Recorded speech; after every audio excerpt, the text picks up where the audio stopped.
Assalamu alaikum wa rahmatullahi wa barakatuhu. Welcome to my first podcast, and today we have a very special guest here who have won WNBF Natural Bodybuilding Championship 2 times. He is my gym bro and a friend, Mr. Nasser. Thank you so much. Thank you so much, Taha. Today I have decided to invite him on my podcast to explore the fitness world together. We will be having a general discussion regarding fitness, diet, nutrition, consistency, and much more. So without further ado, let's get into it. So let's go towards Mr. Nasser and we will ask him a couple of questions regarding his day, and then we will start our podcast. How are you, Mr. Nasser? I'm good, thank you. How are you, Taha? I'm good. How was your day? I had a very good day actually. Today is my gym day off. So today is just relaxing, chilling, Nice. and having a nice day. So sorry, I'm interrupting you. What do you do when your gym day is off? What's your usual day? If it's my gym day off, I would be with my family, relaxing, chilling, going out, doing some activities. Nice. Some family day or family. Okay. Tell me about yourself a little bit. What do you do for a living apart from the gym? First of all, I want to thank you so much for having me here. I'm so honored to be your first guest as a podcast. I'm honored. Thank you so much, and inshallah, for many more successful podcasts to come after this. Actually, my daily life or my job, my primary job, I work for a healthcare industry. So I work for a healthcare services and application company. My specialty is health information management specialist. It's related to IT job? It's semi-related to IT. It's related to clinical data. So we analyze the data and we code the data. So my job is actually a clinical coder, and we analyze the clinical data. Okay, nice. So it's in a work field. I used to work in hospitals, but now I moved to the private sector. So how did you start gym? Tell me about your fitness journey. When you started, and how many obstacles you have faced regarding work-life balance, and when you are working in these kind of jobs related to IT, and IT especially for healthcare industries. Yeah. You will find time. It's not easy to get the time for these kind of activities, such as gymming and modeling. So how did you end up in this one? Of course. Actually, when it comes to sport, I used to be a sportsman all of my life. But nice. in my first years when I was a young kid, I used to play football. Okay. And then I used to play football for in a team in Tabuk, if you know, it's called Al Watani. So I was a professional football player. Yeah, I was a professional football player for some time. Nice. Then I joined college and got married, so I just skipped the football part. Okay. And so I used to go with my friends, play football every week or something. Okay, so just together and so how did you play football. I ended up in the gym actually by an injury. Oh wow! Yeah, so we were. Yeah, one time actually we were playing football, and I had someone who tackled me, so I got an injury. I got a fracture on my ankle, so it was a bimalar fracture. I got to the hospital, I did an operation, and then I had 4 months without even walking on my leg. Okay. Yeah, it was a very severe fracture. And then? So then I ended up gaining more weight. Okay. Yeah, so I was about 95 back then. And then I decided, I had to do a recovery phase and do some physical therapy and trying to lose weight. I was struggling at first, to lose weight, like everyone who starts in a gym or something like that. Yeah, even back in 2013, there wasn't easy access to the information that it is now. Now you can get information from YouTube, from the web, but back then it was really hard to get the correct information. So I got to the gym. I tried to lose weight by the standard cardio, technique. Okay. I was losing weights, then gaining weights, losing weights, and then gaining weights. But the good thing is that I ended up getting my leg back on track, so it was good, stronger. So how did you shift from doing cardio, from cardio to weight training? Actually, it's when I gave up. Actually, I gave up on cardios because I wasn't getting anywhere. And it's not because of the cardios, it was because of my diet. Yeah. Okay, so I used to go do cardios like for an hour and a half and then go eat whatever I want, you know. But because at that time you didn't know about the science behind yeah, fitness, basically. exactly. And actually, one of the mistakes is that when I first approached the gym trainer, like the physical, yani the training, the weight training trainer at the gym, back then he said, no, you have to lose weight first and then you can come to the gym. You can't go into the gym when you're overweight. So that's the wrong information. It was a wrong information. I didn't know back then. So I was killing myself back in cardio in order to get to the gym. Exactly. So basically this is kind of scams nowadays going on when you go to the gym. I have seen so many newbies in the gym. They are just coming and just straightforward going to the trainers, and trainers are using them. Yes. I have seen that trainers are not giving them proper information, and they're just doing exercises from all around the gym, and they're not getting anywhere. So this happened with you also. Exactly. But back then there was no access to information. Like now you can Google, you can YouTube, you can check Instagram, and you'll get valid information. So here a very good question. So who was your role model? Let's say, if you ask me, if you ask about me, who was my role model? So I have seen Arnold Schwarzenegger, Ronnie Coleman, Jay Cutler. These guys, I have been watching them for the last 15 years. Yeah. And just seeing them, I started gym and I started weight training. Who was your role model? Actually, look, when I first started, it's weird enough. I didn't have a role model. Yeah. I went into the gym to lose weight, to look good, because I reached a point where I was like 104 kilos. Oh. So it wasn't me. I would look to myself in the mirror, who's this person? I don't want to be this person anymore. Yeah. Then I hit the gym, regardless of that trainer who told me not to.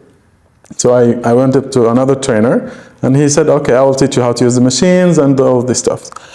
So I had my goal to lose weight. Yeah. So I started on the gym. I started to, as any newbies, with the machines, and then I started to read, actually look up the information on the internet on the scheduling and how to have a proper schedule. Yeah. But I wasn't actually focusing on nutrition back then. I was doing like a starvation mode where I eat, and I reduced the carbs in my diet, but I didn't measure any grams or do any calorie counting or anything like that.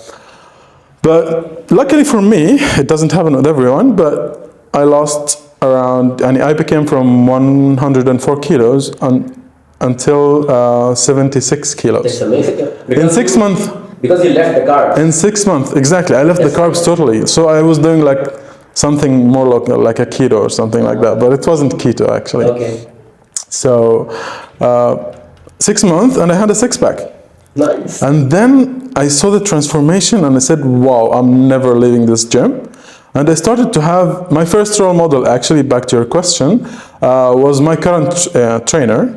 He is Chris Elkins. Okay. Chris Elkins is the World Natural Bodybuilding Federation Championship 4 times in a row. Nice. So he's a world champion. He's here, or he's on? He is in LA, America. Okay, nice. So I saw this guy. So I came up across his profile on Instagram, and I said, wow, this guy is amazing. He has a perfect body. He has a perfect shape, and he's natural. I was in the fitness industry, and I was in the medical industry. So I knew that having any substance or any steroids would affect my body. Yeah. Okay, so I know where this leads. But when I saw him, I said, oh, can I get to this naturally? I will do it. So seeing him and seeing how great he was, and doing this shape naturally, was actually this. I saw him and I said, this is my model. This is my role model. I should be the same. Okay. And I will be the same. So he was like this in my mind. And then I started getting into training more, because now I was hooked with the gym. Yeah. Okay, so I started reading. I started adjusting my diet a little bit. Yes. So I didn't count calories yet, but I started to focus on getting enough proteins and good fats. Yeah. And I was getting improved. My body was totally transforming. So how long it took you? A year or so? It took me a year before I started to count calories. Okay. The first 6 months I did like the starvation mode I told you about. Okay. And then the next 6 months I started to eat more protein, eat healthy food, but I didn't actually measure my food or count my calories. And then I started reading. I started reading online, a lot of research. I did a lot of research. Okay. Yeah, so I started reading about nutrition, about training, about the physical therapy and how to start your training, how to divide your muscles. You were mentioning your trainer. Yes. How did you get into him? How did you contact him, and how? I never contacted him actually. I contacted. So he's not your personal trainer? He is my personal trainer. Oh. I contacted him when I decided I want to go for the second time.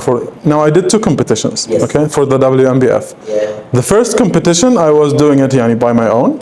Nice. Yeah. That's nice. I tried any coaching? without any coaching. I tried to go on stage with I wanted to try if I can do it. Yeah. And I read about how to go up on stage, how to deload, and how to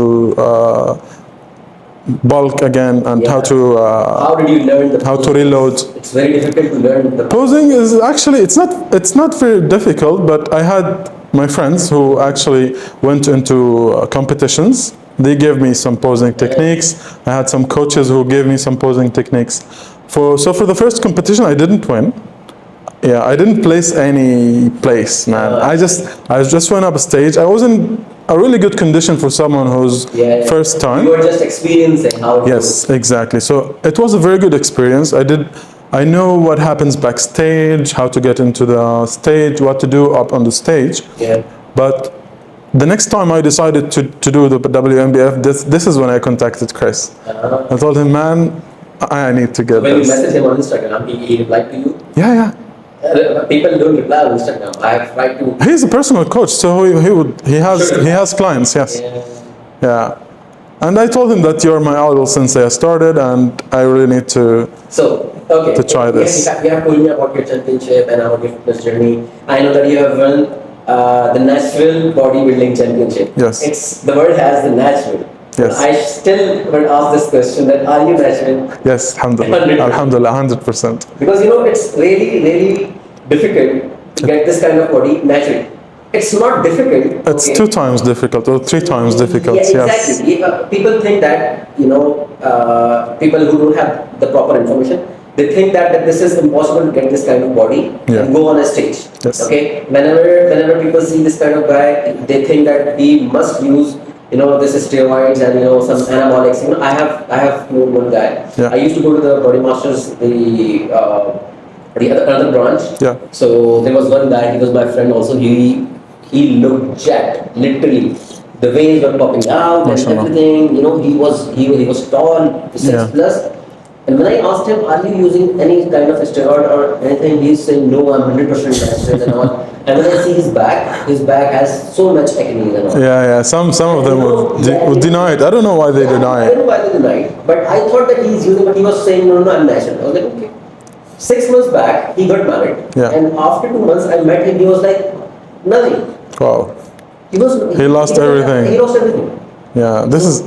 So tell me about it. Easy come, easy go, man. tell me something about it. Why people think that it is impossible to get this kind of physique which you have right now? It's actually a myth, and I used to believe it too. I used to believe that I can't go up on a stage if I'm natural. I can't compete. Yeah, but once I saw Chris, actually he was a mind changer for me. He gave me this idea like, oh, if I can get to this natural, I want to get to this natural. But back then when I saw him, it wasn't actually my plan to get up on the stage.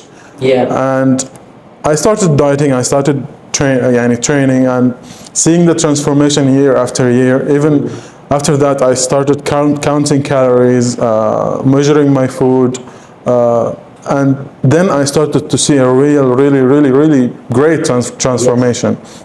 And the transformation I had when I started counting calories and counting macros and micronutrients, it was like 4 times the transformation I had before that. So it is really important to count your calories. It's really important. It's crucial. It is difficult to get this kind of body naturally, or steroids is difficult. Which one is, if you compare, which one is easy, I should say?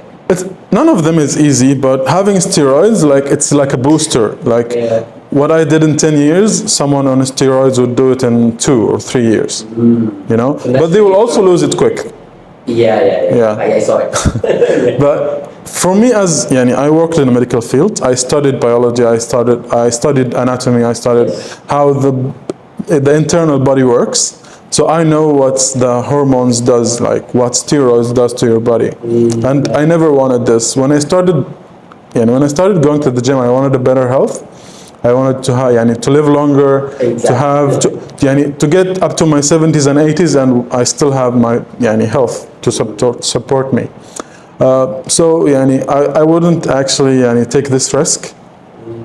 And actually, some people would take it, but they would benefit from it. So for example, some coaches, they would take steroids to get up on the stage and then start coaching people, and they would be their lifestyle or their living. There will not be more benefits if you teach someone, but there will be more benefits if you start posting online on YouTube. Yes.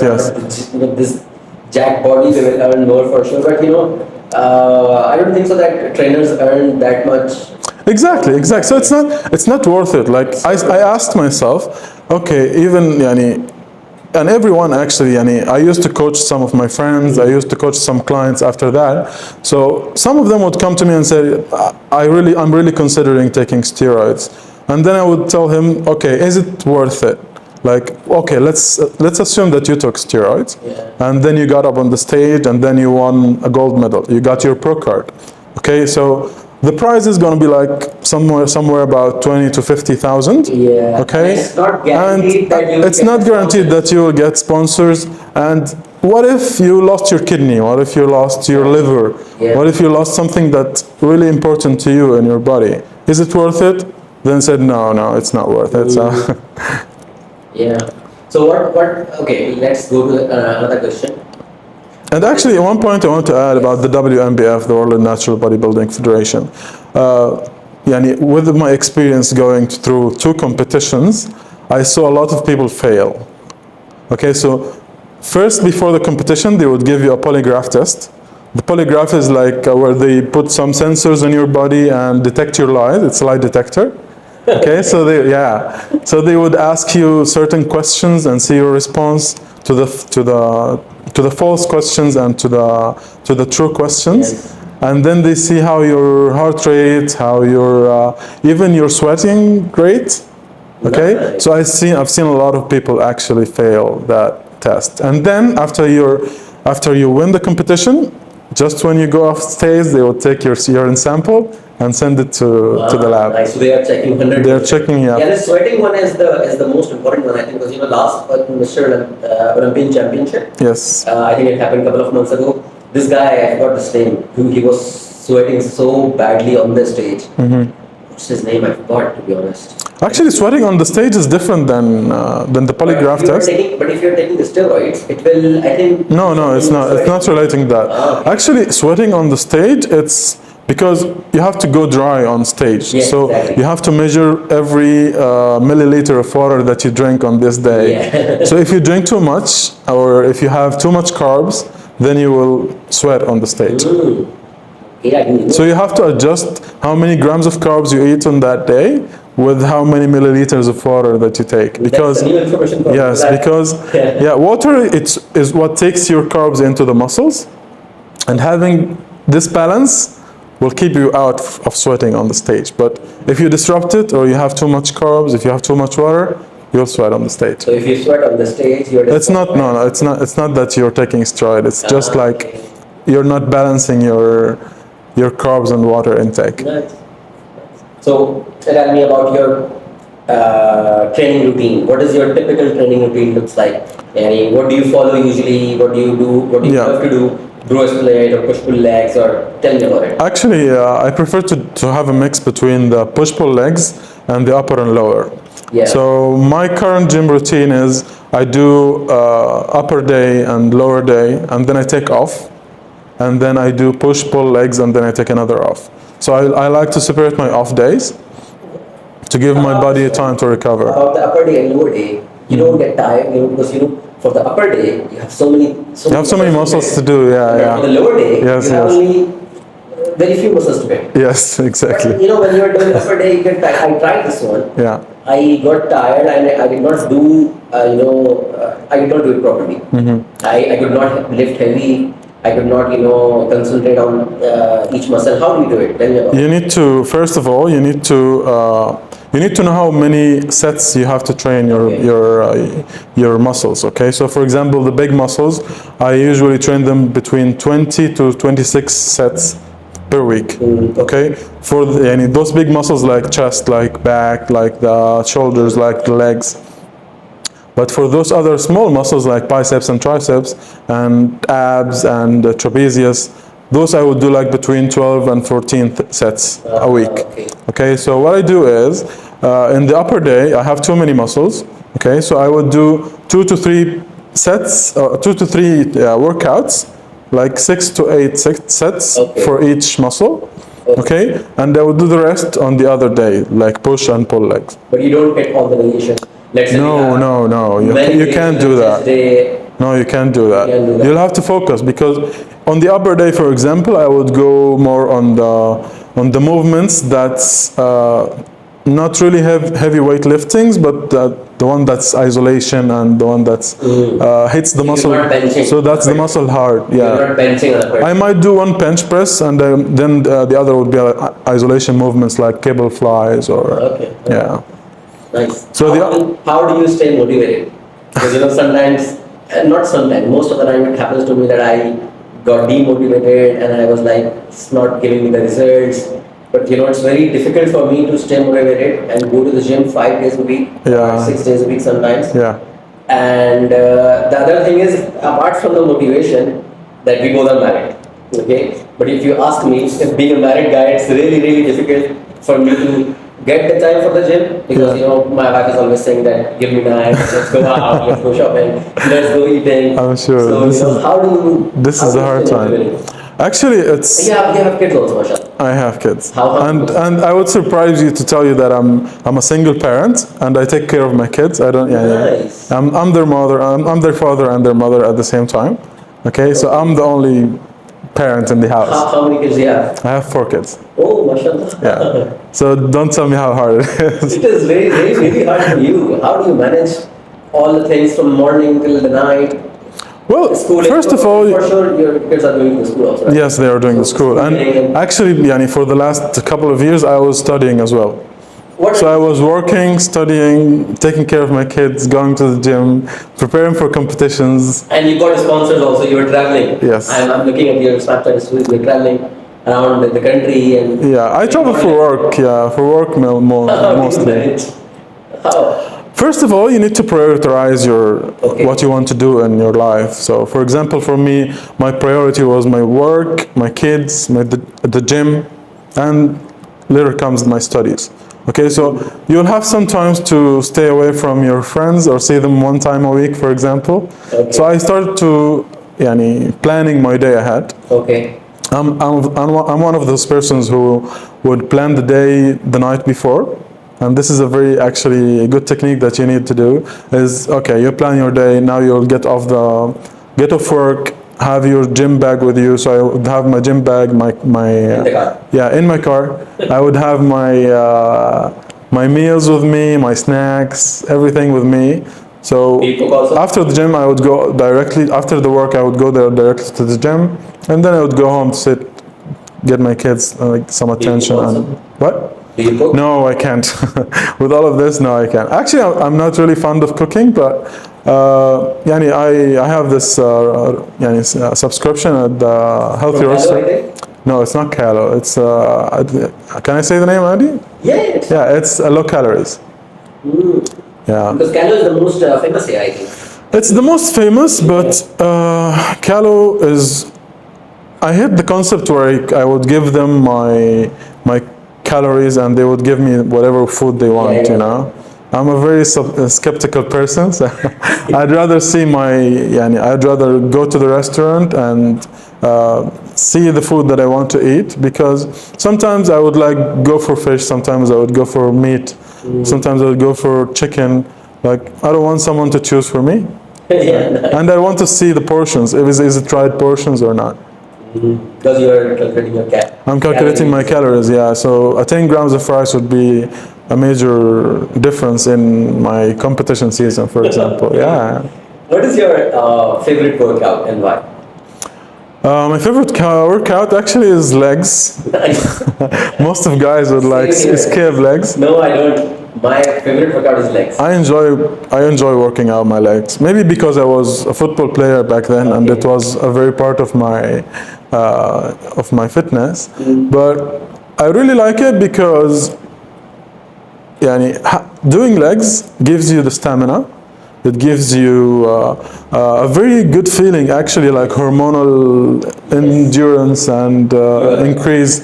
Also, doing your legs increases the natural growth hormones, the natural testosterone in your body, and this affects your whole body.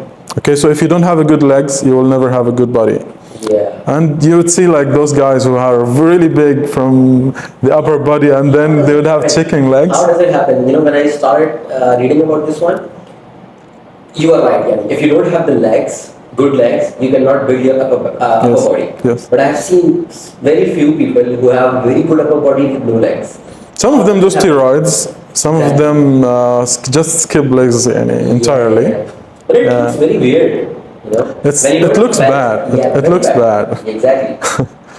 It looks bad. So, but when I started reading about how the hormone works, how the natural hormones works, so I found out that there are some techniques to induce your natural hormone levels, like testosterone, like growth hormone naturally.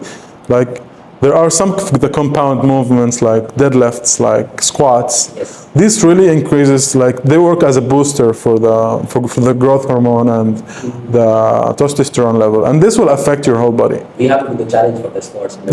Yeah, we did. We should do it now. Now I'm bulking, man. The next question comes here. Yeah. How do you deal with injuries after the workout, or I should say, the soreness in the muscle? Because when I do the legs, okay. Yeah. Not the next day, but the day after that. Yes, yes. After during recovery, it happens. Man. Yeah. I don't have words that what I feel in my legs whenever I sit, whenever I go to washroom, whatever I do with the legs. Yeah. It's very difficult. Actually, how to deal with this? Actually, we are bodybuilders. We like muscle soreness. Exactly, I love it. We love it because we think it's you did good. You think you did good. You think you did what you have. Yes. But I deal with it with actually a lot of. There are a lot of reasons why you get the muscle soreness. Not stretching, maybe.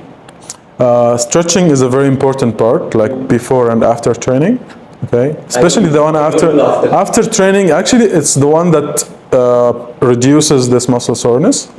Also, the water intake. Water intake actually, because your muscles are 70% water. If you didn't give it too much water, it can't recover well. Also, high intake of your protein. Having the right intake of proteins helps with the recovery of muscles. Okay. Also, some supplements like creatine, like glutamine. Yes. Yeah. But you cannot reduce this soreness, right? Actually, sometimes I never feel soreness. Okay. Okay, a day after or 2 days after, I never feel soreness. But whenever, for example, I stop for like a week or so, whenever I get back to the training, I feel the muscle soreness. Or whenever you are hitting the heavy weight, normal than usual. If you're hitting that heavy weight, then you feel soreness, right? Yeah. So for example, now I'm bulking, so my weights are going up. Now I feel more sore than when I'm cutting, for example. Yeah. Okay. Let's talk about now diet and nutrition. Yeah. My favorite topic. Yeah. What's your daily diet looks like, in or out of the competition? In the during the competition season, what's your diet Yeah. looks like, and out of the competition season, let's say on daily basis. Actually, when you start counting calories, start counting your macros, your daily routine becomes the same in bulking and in cutting. There are some differences between the two seasons. One of the differences is the macros or the portions itself. Macro means protein, carbs, and Yes, fat. protein and carbs and fat. So for example, when we cut, we need less carbs. So the protein actually is mostly the same during cutting or bulking. Sometimes in cutting you need more protein to try to preserve some of the muscles, but it's mostly like usually the same. Okay. Okay, but the game changing is how to count the carb. Yeah. Okay, so in cutting, you would use less carbs, more proteins. So the things that I would adjust between seasons, like for example in cutting, you feel hungry all the time. So you need something that will keep you full, you need something that has fibers in it. Yes. So for example, in the breakfast, I would go for oats. Okay. Oats would keep you full for a couple of hours. Okay, they would keep you from feeling hungry. Yes. And I would eat like more rice than potato, some things that would keep your stomach full Okay. and have a lots of fiber.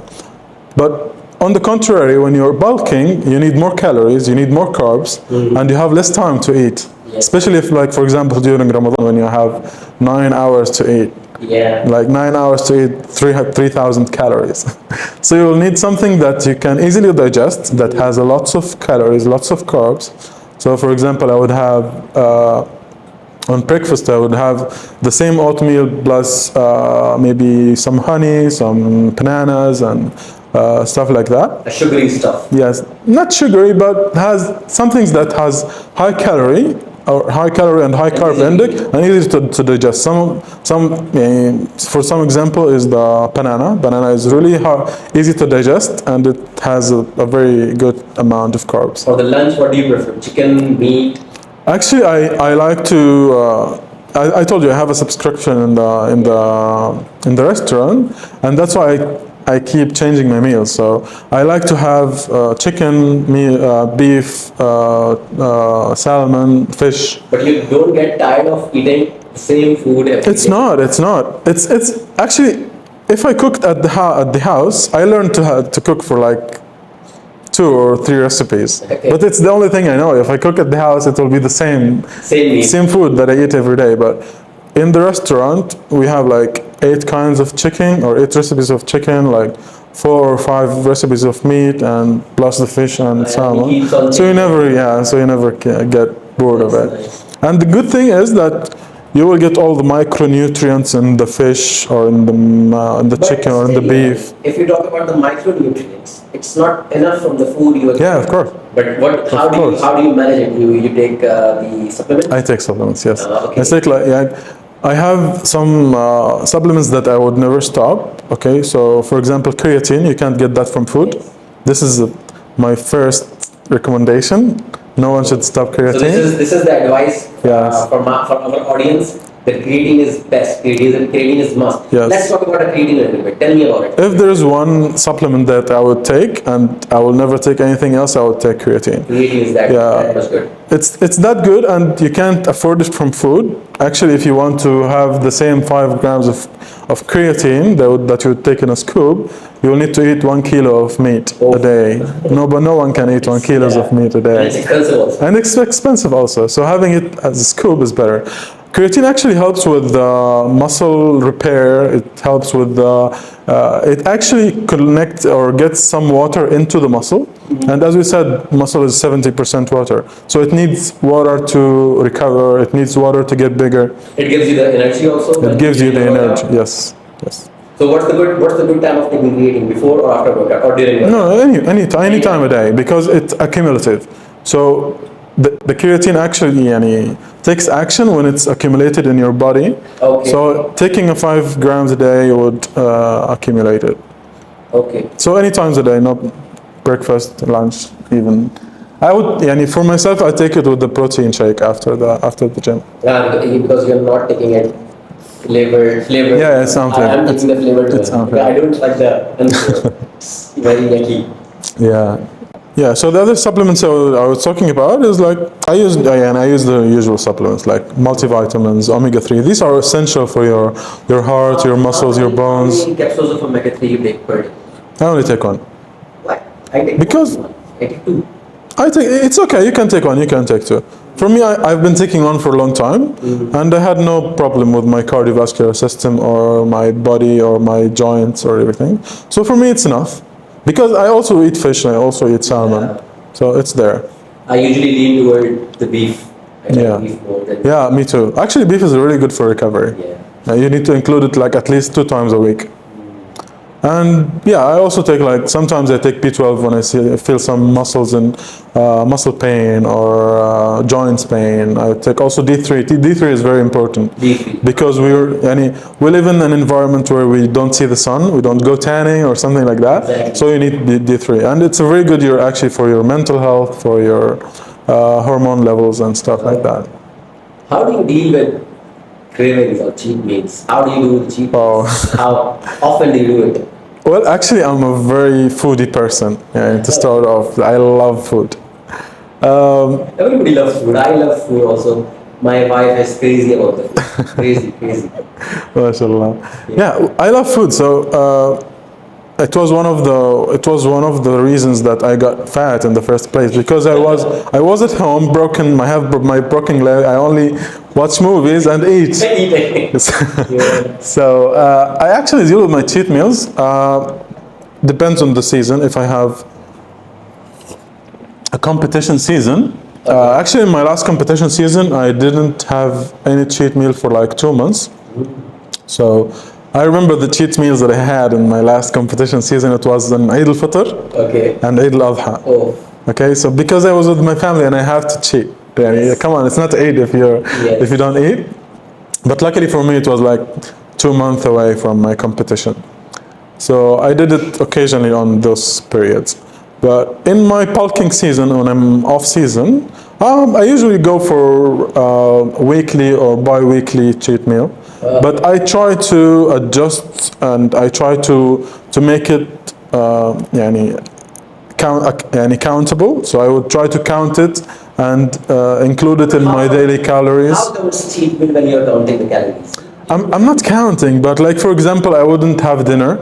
Okay, or I would cancel dinner and I would cancel 1 or 2 snacks and then go have a cheat meal, Okay. Yeah, something like that. Yeah, it's just not to be too cheaty. Shawarma, what do you love to eat? Oh, my favorite food is pizza and burgers. Okay. These are my weakness points. Which one pizza?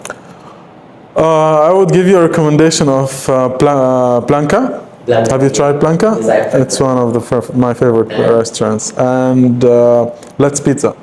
Let's Pizza. Let's Pizza also.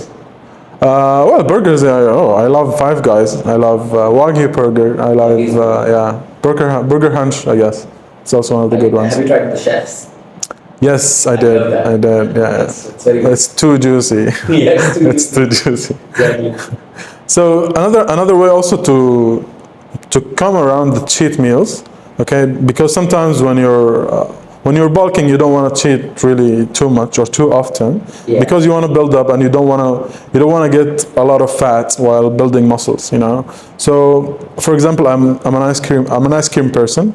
I'm also a popcorn person. Okay. So I would calculate how many popcorn to eat. So I would measure it, how many grams of popcorn, and include it in my diet.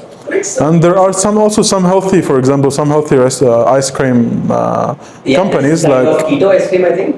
Keto? There is Saudi Light. It has very low calories, very low carbs. Which one? Saudi ice cream. I've seen this. It's really nice. And I'm a vanilla guy, so I would eat like 50 grams of ice cream, and it's really delicious. And It's delicious. it's included in my diet. It's included in my The problem is, whenever I eat, it's very hectic for me to count the calories. Every time I eat, when the food is here, Just eat eat it. So I'm that kind of guy. Yeah. And that's why I think this is the only reason that why I'm not getting the abs. And why I'm Yes. not, yeah. Believe me, it reason. is. Actually, I'm not counting calories. there is a saying said that abs are made in the kitchen, kitchen. not in the gym. You have to count your calories, you have to count your carbs. I actually started being obsessed about this stuff when I started preparing for competitions. Okay, so before that, I said, okay, if I want to go professional, I need to be a professional even when I'm eating. Yes. So I started using my scale. Like I have a scale at home. I have a scale on my gym bag. I have a scale. I have a very mini scale like this, Nice. like this size, where I carry on everywhere I go. So even if I go with a restaurant with my friends, okay, I would also measure how much I eat.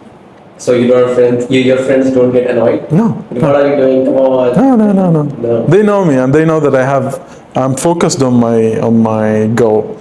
And actually, it's one of the good things. Oh, Yani, how you asked me before, how do you stay motivated?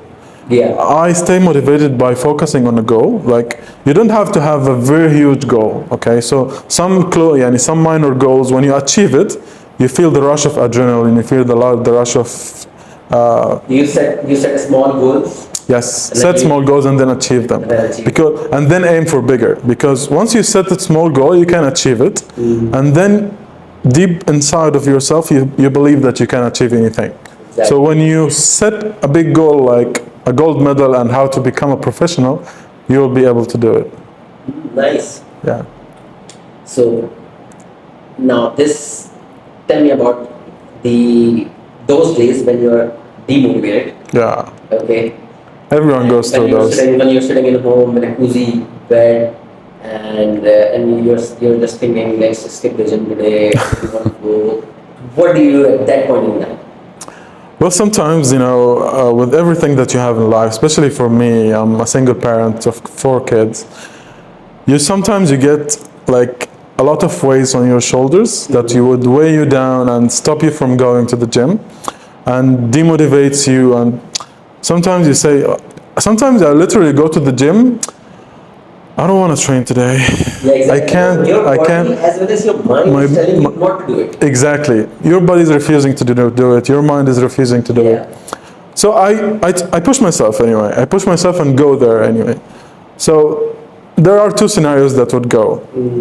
The first scenario is I would push myself hard, and once I do my first exercise, my second exercise, then I get into the mode of training, and then I keep going. Yeah, exactly. The other scenario is, no man, I feel so down. It's okay to take 1 or 2 days off. It's always good to listen to your body. Sometimes your body tells you, I need a break. Yeah. I need a break. You're pushing me too hard. Yeah. It's okay to rest, but you'll get back. Yeah. But not take like a long time off. Yeah, like 1 or 2 days would be good. What happens is, for me it happens that I'm working in my office for the whole day from 9 to 6, sometimes 9 to 7. Yeah. And I get tired not by my body but by my mind. Yes. I have a headache, okay, and my mind, and when I'm driving home, my mind is so shut off. Yes. My mind is saying just go home and sleep, or just don't go to the gym. Yeah. Now it's not my body, it's my mind. It's your mind, yeah. And at the same time I have a headache also, and the headache is so severe that I just don't, it ruins my mood. Yeah. And I say that, look, I don't want to go to gym. What should I do in that scenario? And sometimes it happens with me, and still I went to the gym with my headache, and then when I do the exercise, the headache, increases.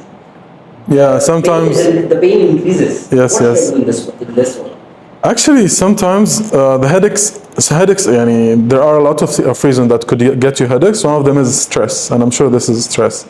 I have the same thing. Like I spend all of my day from 9 to 5 reading my patients' records and clinical data, and in front of the computer, and having deadlines, and it gives you so much pressure. Actually, a lot of things helped, like meditation. So I started meditating, and it works. I don't think it really works. Believe me, it really works. Meditation gives you, no, it's not a scam. Come on, man, it's not a scam. It gives you clarity. It gives you more focus on your work. What do you do in meditation? Actually, there are lots of schools when it comes to meditation. But for me, I would just, I used to do it daily, but now I'm really reluctant on it. But whenever I woke up, I stay in bed I don't get out of bed. I sit and I close my mind. I focus on one point in here. Okay. You should focus on your breathing. Breathe in, breathe out for like 15 minutes. 15 minutes. I will sleep. It's too much. Of course, it's too much. And you will struggle at the beginning. You will get out of focus. You will start thinking, "Oh, I'm late for work. Oh, I'm late for stuff like that." But this is actually how you become stronger in meditation, because every time your mind shifts, you bring him back to this point. It's how you train your mind to obey you. Okay, because our subconscious is taking over our consciousness. Okay, so this is the way how you train it, and I started feeling actually relaxed. I started to feel more focused. But in the morning when you get from the bed and you're still sitting on the bed and you're closing up with closed eyes, for sure you will sleep. Allah. Just stand. You can do it in a different place. I would just sit on my bed, not lay down. Sit on my bed and do it. Sometimes, but I used to do it like daily when I started, and I became really good at it. And then I started to be reluctant, but it's still there. What it helps you with? It helps you with exactly what? I don't get it. It gives you clarity. It teaches you how to focus, how to stay, and how to keep your mind focusing on your job, on your in everything. It actually helps with a lot of things. It helps with the stress. I was But back when I got divorced and I was facing a very stressful situation. When I first took my kids, one of them was like 10 months old.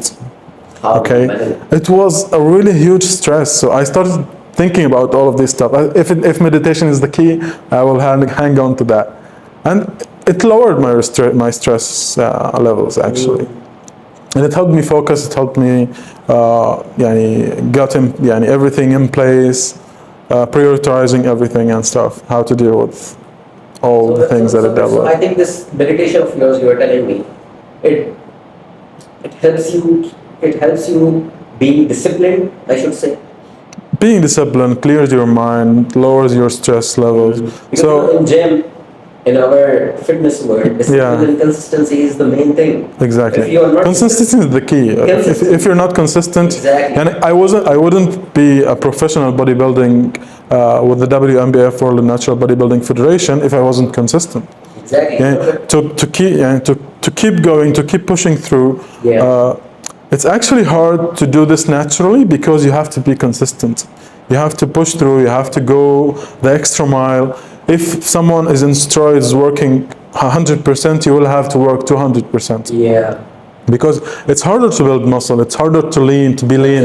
It's harder to cut. Yes. And dealing with all the life dramas is also hard when you're competing. Yeah, exactly. So if you're not consistent, if you're not disciplined, it's I always give the example to my friends and in my home also that consistency going to the gym is like doing a teeth brush every day. Okay, when you go to the washroom and do the teeth brush, in one day you will see nothing. Next day you will see nothing. Yes.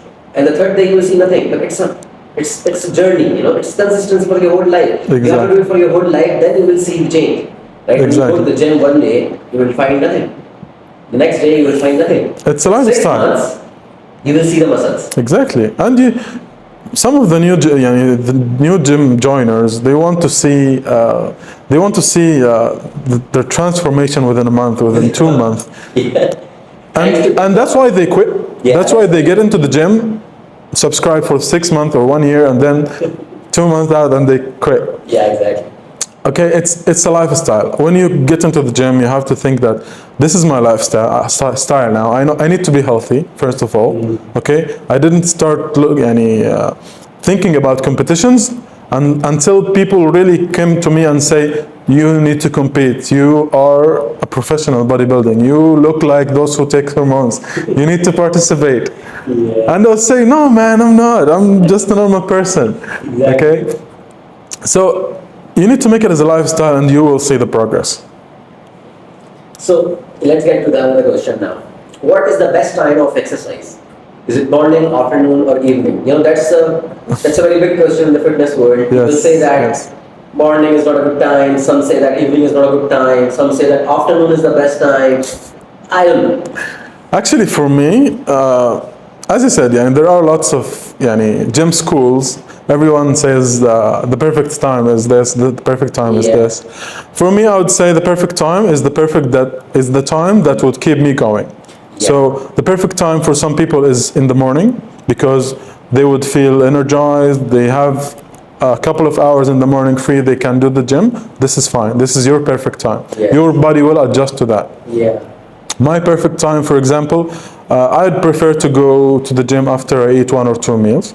So my perfect time would be either after work, or in my off days I would go like by afternoon or something like that. Okay, so your work is like 5 o'clock?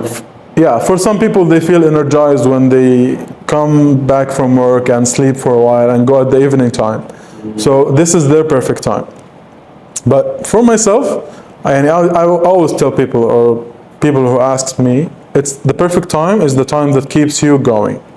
Okay, the one that you don't have to take excuses or skip the gym for. So it depends on the person to person. Yeah, but from my point of view, when it comes to weightlifting and weight training, your body needs some macros. Your body needs some energy. Exactly. Okay, so for me, I prefer to go after I eat 1 or 2 meals at least. So that we can if you are doing cardios, the perfect time is in the morning. The perfect time is when your stomach is empty. Yes, your stomach is empty, your glycogen stores are empty, so your body starts burning the fat you already have. Yeah, so fasted cardios are the best. Nice. So, what's your advice to my audience? And so, for the beginners who are, who have just joined the gym, what's your advice? Well, my advice is that first of all, they need to prioritize their goals, and they need to have small goals to achieve it. Okay, so because whenever you achieve a goal, you feel the rush, you feel the happiness, and it keeps you going. So you need to set small goals. This is the first of all. The second thing is that they need to read, to explore, to listen to professionals. Because when we started, we didn't have the information. Now the information is available. It's easy to get. They have easy access to it. Because in the first 2 years, I've wasted a lot of time. I'm sure you have wasted a lot of time too. But I could have, especially for beginners, when your gains in the first 2 years, okay, is tremendous. You will never get those gains after that. Okay, so after that, the gains are very, very small every year. So for example, for me, the biggest transformation was in the first 2 years. I got a lot of muscle, and then the gains become slower, even especially when you age. Okay, so this is my advice. They should read about nutrition. They should read about gym. If they have a coach, or if they're looking for a good coach, it's also going to help them. Yeah, exactly. And for my audience, Mr. Nasser is also a coach. Thank you so much. So yeah, if anybody wants to have personal coaching, he's available. Thank you so much. I'm here to help when I can. I always answer any questions, and I'm here to help. So before we wrap up now, let's talk about your future. What's your goal? Let's say you have won WNBF last time. Yes. What now? What will you do now? Well, actually, after winning the WNBF title, I want to visit this subject briefly. I participated in two categories: the physique category and the bodybuilding category. Okay. So in the physique category, I got 3rd. And in the bodybuilding, I got the 1st place, and I got the 2nd, and then I got my pro card. Okay. So I ended up back that day with 4 medals, I guess. 4 medals and a pro card. Nice. So my goal now, back then I was competing as an amateur. Okay, now I'm a professional. So my goal now is to compete as a professional, go on the stage with professionals, and probably go to the world champion. Nice. So you're looking. This is my 2025 vision, and actually, this is a very good advice to give to anyone who has a dream, anyone who has a goal. You need to see yourself doing it. If you imagine yourself doing it, then your body will respond. You will see how to get to your goal if you imagine how to do it. So first of all, you need to visualize yourself. Now I'm visualizing myself as a world champion. Nice. So Inshallah. it might be this year, it might be the next year, it might be after 5 years, but I'll keep doing it. Yeah, so now, today, this day, I am having the podcast with this guy. Because, I know that after 5 years, I cannot meet him because he will be very busy, he will be famous. No. And, so, you can always reach out. This video will be on YouTube with the proof that I have done a podcast. The first guy who has done a podcast with Mr. Nasser. Thank you, man. Thank you so much. Yeah. No, I'm always here for you, man. So guys, that's it for today's episode. Don't forget to hit that like button and subscribe for more videos like this. I'll be inviting more professionals like Mr. Nasser into my podcast, and we'll be having fun discussing about fitness and about diet and nutrition and much more. Until next time, stay strong and keep crushing. Bye bye.